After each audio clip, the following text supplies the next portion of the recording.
Assalamualaikum warahmatullahi wabarakatuh. Di sini saya Ani Lustilawati dengan NIM 2020-008045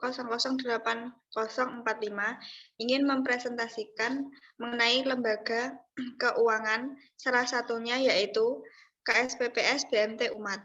Next.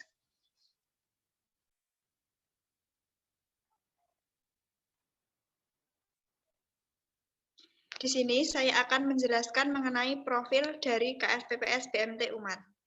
Baitul Mal BMT Umat adalah lembaga nirlaba atau non-profit yang bertujuan untuk membantu mensejahterakan umat melalui kegiatan sosial kemanusiaan, pemberdayaan maupun kariti dengan mendayagunakan dana zakat, infak, sedekah, dan juga wakaf.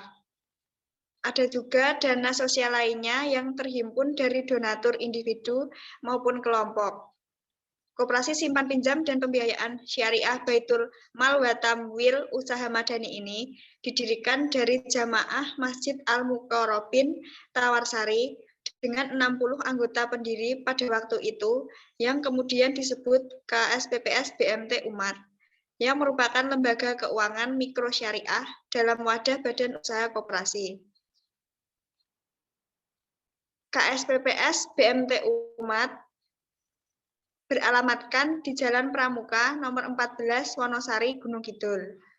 Berdiri pada 12 September 2008 dengan jumlah karyawan 39 orang yang diketuai oleh Bapak Haji Sugeng Triyono SE, Sekretaris Ibu Dr. Andes Bekti Yahrini MPD, Bendahara Bapak Insinyur Haji Sukriswanto, Internal Audit Bapak Haji Budi Waspodo SE, dan juga pengelola manajer Ibu Dwi Dewi Diastini SE, yang hingga kini menjadi salah satu pilar tumbuhnya ekonomi lemah menjadi kekuatan ekonomi baru, serta membina dan mengangkat derajat para mustahik menjadi muzaki baru di Gunung Kidul. Next.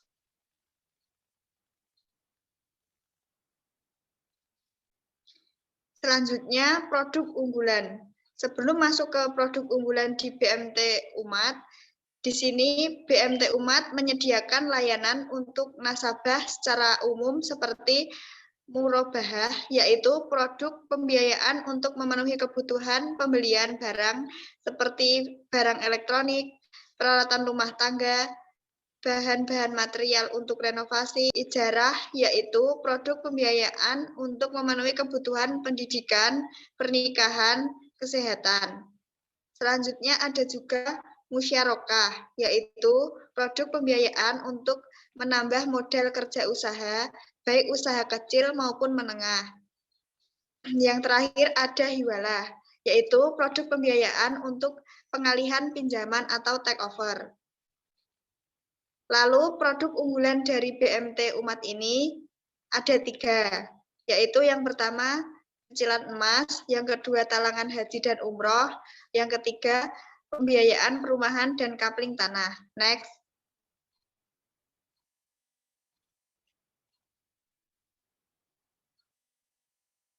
Selanjutnya, jika ingin melakukan pengajuan pembiayaan dari produk unggulan tersebut, tata caranya sangatlah mudah.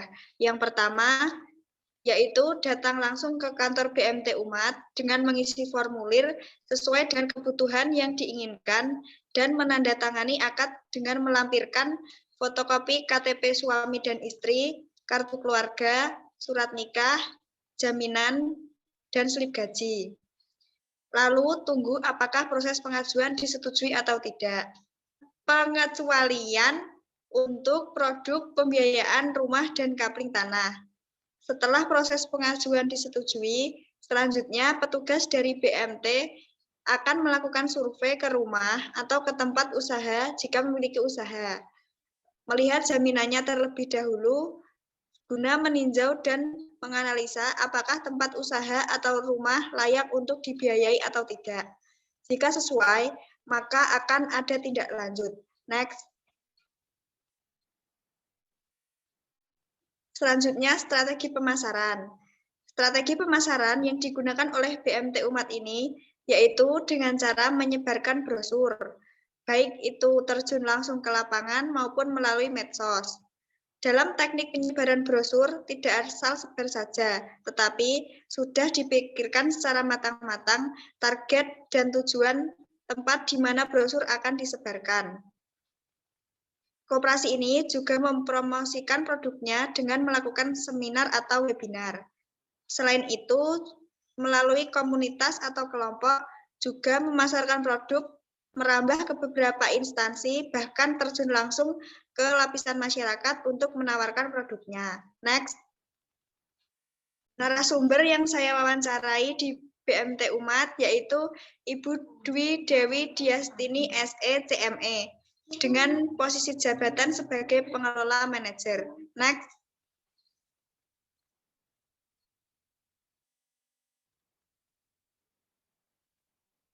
Selanjutnya, pengalaman Ibu Dwi Dewi Diastini SE CME selama bekerja di BMT Umat.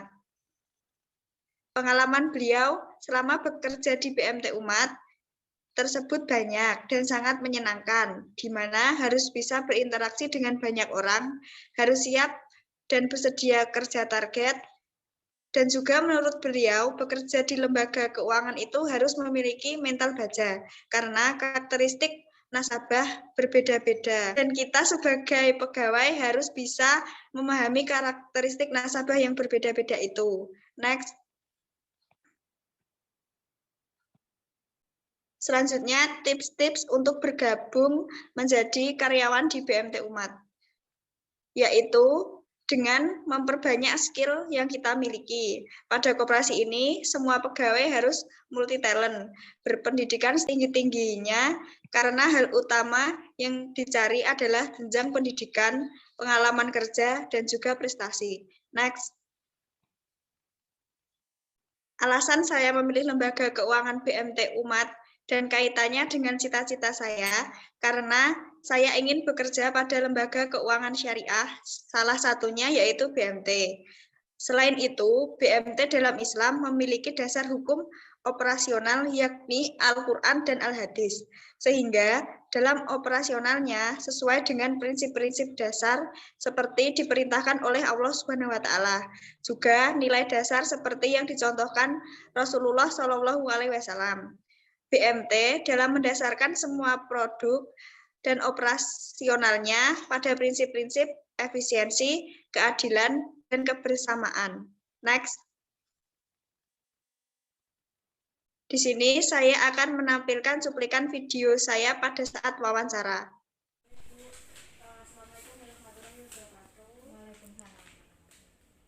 Maksud dan tujuan saya di sini mau wawancara mengenai tugas dari mata kuliah perbankan dan lembaga keuangan dari Universitas Sarjana Wiyata Tanahsiswa.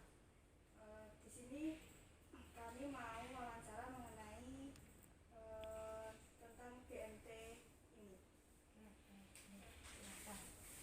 Yang pertama, boleh dikasih tahu sedikit profil mengenai BMT ini. BMT Umat ya. BMT Umat itu alamatnya di Jalan Pramuka nomor 36 Pandansari, Wonosari. Berdiri pada tahun 2008 bulan September. Kemudian BMT Umat ini sejarahnya adalah didirikan dari Jamaah Masjid Al-Muqarrabin. Didirikan oleh 60 anggota pendiri pada waktu itu, dan usianya sampai dengan tahun ini sudah mencapai usia ke 14 tahun. 14 tahun. Nah, kemudian BMT Umat sekarang sudah punya 4 kantor. Jadi ini kantor utamanya di sini. Kemudian kantor cabang kami ada di Bandung lain, di Jalan Jogja Wonosari KM 5 Bandung lain. Kemudian cabang kedua ada di Jalan Wonosari Semanuk. Kemudian di kantor cabang kami yang ketiga di depan Balai Desa Kemadang, Jalan Raya Tenggeng. Jadi kita punya 4 kantor, termasuk 1 kantor cabang utama di sini, kantor pusatnya. Jumlah karyawan kita sudah 39 orang total karyawannya. Kemudian kemudian saya masuk mulai tahun 2011. Jadi saya sebagai manajer di sini sejak tahun 2011. Asetnya nama ibu Dwi Dewi Diastini SECM. Dewi Diastini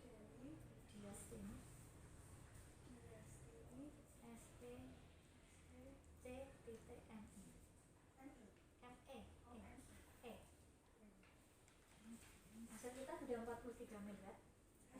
Asetnya.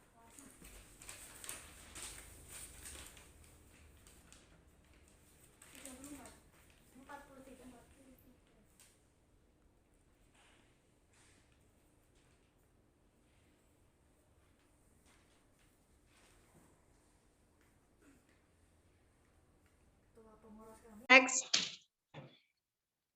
Cukup sekian yang dapat saya sampaikan. Apabila ada kurang dan lebihnya mohon maaf. Wassalamualaikum warahmatullahi wabarakatuh.